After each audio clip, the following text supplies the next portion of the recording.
नमस्कार, मी मृणाल कुकिंग या यूट्यूब चॅनलवर आपल्या सर्वांचं हार्दिक स्वागत. मंडळी, आपण जे जेवतो त्या ताटामध्ये, पानामध्ये डावीकडची बाजू आणि उजवीकडची बाजू असे दोन बाजू असतात. डावीकडच्या बाजूला चटणी, कोशिंबीर, लोणचं, भरीत, पंचामृत असे वेगवेगळे पदार्थ असतात. ह्याच पदार्थामध्ये आणखीन एक समाविष्ट असणारा पदार्थ म्हणजे पचडी. आज मी इथं तुम्हाला कोबीची पचडी करून दाखवणार आहे. कोबी न खाणारे, कोबीला नाक मुरडणारे सुद्धा ही कोबीची पचडी मिटक्या मारत खातील, कारण ह्या कोबीच्या पचडीला अजिबात एक कोबीला जो उग्रवास असतो ना तो अजिबात येत नाही. शिवाय कोबीमध्ये कर्करोगास प्रतिबंध करणारे गुणधर्म आहेत. रोगप्रतिकारक शक्ती वाढते कोबी खाल्ल्यानं. त्वचेचा पोत सुधारतो, दृष्टी सुधारते, पचन सुधारते, रोगप्रतिकारक शक्ती वाढते आणि म्हणून हे सगळे फायदे ऐकल्यावर तुम्ही नक्कीच कोबीची भाजी, कोबीची पचडी, कोबीची भजी असते, कोबीचा पराठा असतो, कोबीचे विविध पदार्थ नक्की खाणारच. कोबीचे हे फायदे ऐकल्यावर तुम्ही नक्कीच कोबीची भाजी, कोबीची भजी, कोबीची पचडी, कोबीची कोशिंबीर म्हणजे किंवा कोबीचा पराठा अशा विविध रूपात कोबी खायला नक्कीच सुरुवात करा.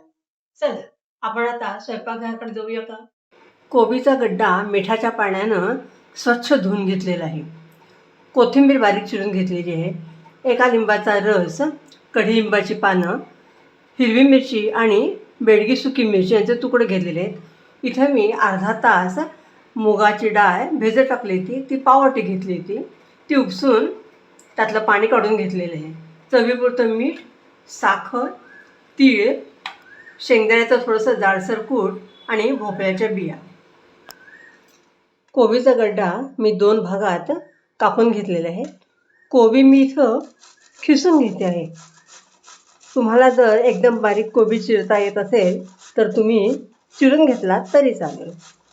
कोबी बारीक खिसून घेतल्यामुळं त्याचा जो उग्रवास असतो ना तो अजिबात येत नाही. आपला कोबी असा बारीक खिसून होतोय. तुम्हाला ह्याच्यापेक्षा थोडंसं जाडसर पाहिजे असेल कोबी तर तुम्ही एकदम बारीक त्याला चिरून घेऊ शकता.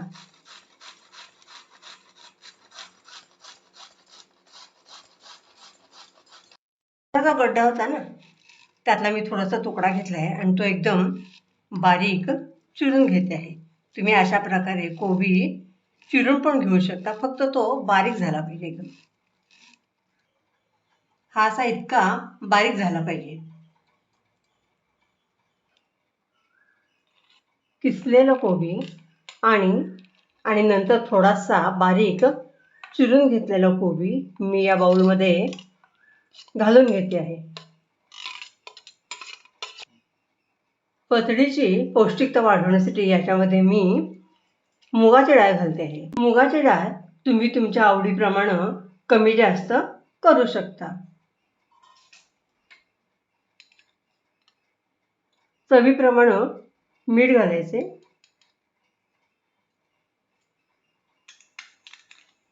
थोडीशी साखर,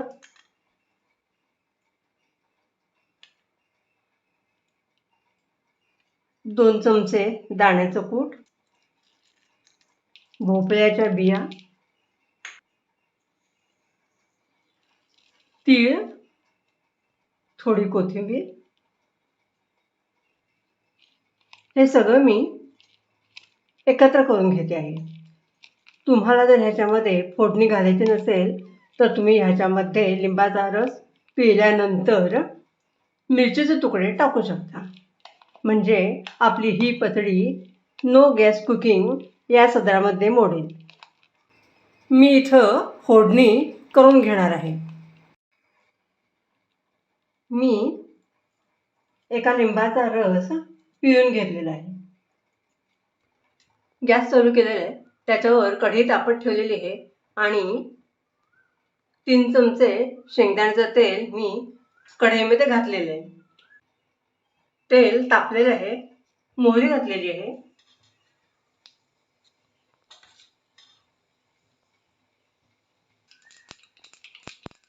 मोहरी छान फुटली आहे, तडतडते. जिरं घालते. जिरं छान फुललेलं आहे. हिंग घालते. हळद घालते.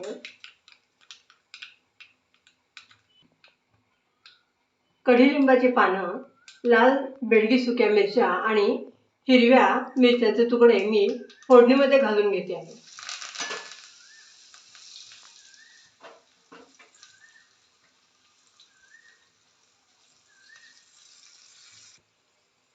गॅस मी बंद करून घेते आहे आणि 2 मिनिटांनी ही फोडणी मी आपल्या पतडीवर घालून घेणार आहे.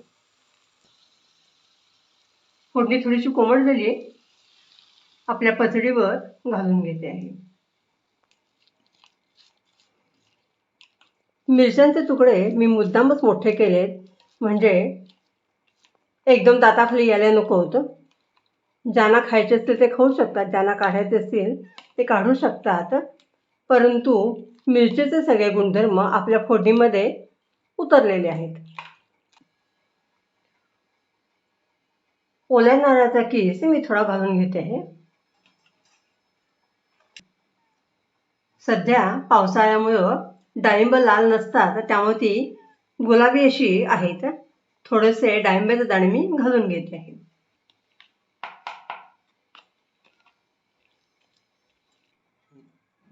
आपली पचडी तयार झालेली आहे. सजावटीसाठी वरून थोडे तीळ, भोपळ्याच्या बिया, कोथिंबीर, सुकं खोबरं आणि डाळिंबाचे दाणे. आपली कोबीची पचडी तयार झालेली आहे. चवीला अतिशय सुंदर होती. कोबीचा उग्रवास अजिबात येत नाही. तुम्ही नक्कीच करून बघा, परत परत केल्याशिवाय राहणार नाही.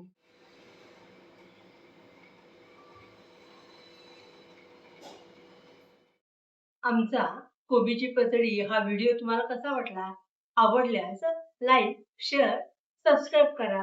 तुमचे अभिप्राय कळवा आणि नक्की करून बघा. खाओ तो जानो. तुम्ही केलीच नाही तर तुम्हाला कसं कळणार? शिवाय तुम्ही कुठल्या गावातून, शहरातून हा माझा व्हिडिओ बघताय ते कळवा. म्हणजे माझ्या व्हिडिओची रीच कुठपर्यंत आहे ते मला कळतं आणि माझा उत्साह वाढतो. अशाच पारंपरिक पदार्थांच्या रेसिपी मी घेऊन येणार आहे. तोपर्यंत स्वस्थ राहा, आनंदी राहा. आमच्या या चॅनेलवर पालक पचडी आहे, पालक मेथी पचडी आहे, मुळा आणि मुळ्याचा पाला याची पचडी आहे, शिवाय कांद्याच्या पातीची पचडी आहे. हे व्हिडिओ तुम्ही नक्की बघा आणि अशाच प्रकारच्या पचडी करून खावा आणि आपले आरोग्य सांभाळा.